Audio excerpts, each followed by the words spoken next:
saya Santi. Di sini teman-teman saya akan menjelaskan salah satu pelaksanaan pemilu baik di masa setelah Orde Lama atau Orde Baru dan juga Orde Lama dan era informasi. Jadi teman-teman, saya akan menjelaskan pada Orde Baru. Nah, yang kita pilih salah satu pelaksanaan pemilu era Orde Baru karena periode ini sangat menarik dan penting dalam sejarah politik Indonesia. Jadi pemilu 1971 Orde Baru, pemilu adalah pemilihan umum pertama yang diselenggarakan pada masa Orde Baru di bawah pemerintahan Presiden Soeharto. Pemilu ini sangat penting karena menjadi tonggak awal dari konsolidasi kekuasaan Soeharto. Ciri-ciri dan keunikan pemilu 1971. Peserta diikuti oleh 10 partai politik. Kemenangan Golkar. Golkar menang besar sekitar 62,8% suara. Ini menjadi awal dominasi Golkar dalam pemilu berikutnya. Kontrol ketat pemerintah.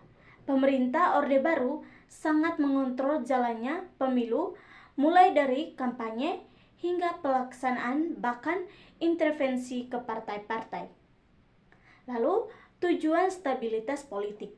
Pemilu dianggap sebagai saran untuk melegitimasi kekuasaan Soeharto dan menciptakan stabilitas politik. Lalu, dengan berpedoman dengan SW 1H. Baik, jika kita ingin membahas pemilu 1971 pada masa Orde Baru dengan berpedoman pada SW 1H. What, who, when, where, with, dan where. Berikut ini penjelasan. Yang pertama itu what, apa. Pemilu 1971 adalah pemilihan umum pertama di era Orde Baru yang bertujuan untuk memilih anggota DPR. Yang kedua, who atau siapa. Pertanyaan terdiri dari 10 partai politik termasuk Golkar yang bukan partai politik formal tapi organisasi fungsional yang didukung pemerintah Presiden Soeharto, dan pemerintah Orde Baru menjadi aktor penting di balik pelaksanaan dan pengaruh besar dalam pemilu ini. Lalu yang ketiga, when atau kapan. Nah, pemilu dilaksanakan pada tanggal 5 Juli 1971. Yang keempat, where atau di mana. Pemilu dilaksanakan secara nasional di seluruh wilayah Indonesia. Lalu yang berikut, we atau mengapa.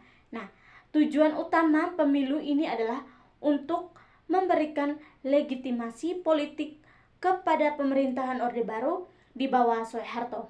Lalu, mewujudkan stabilitas politik dan pemerintahan. Lalu, menggantikan sistem demokrasi parlementer lama dengan tantangan politik baru yang lebih terkendali. Lalu yang berikut, wow atau bagaimana.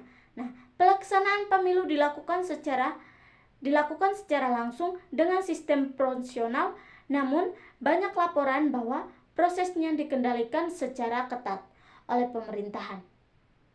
Golkar didukung penuh oleh aparat negara. Lalu banyak tekanan terhadap partai oposisi.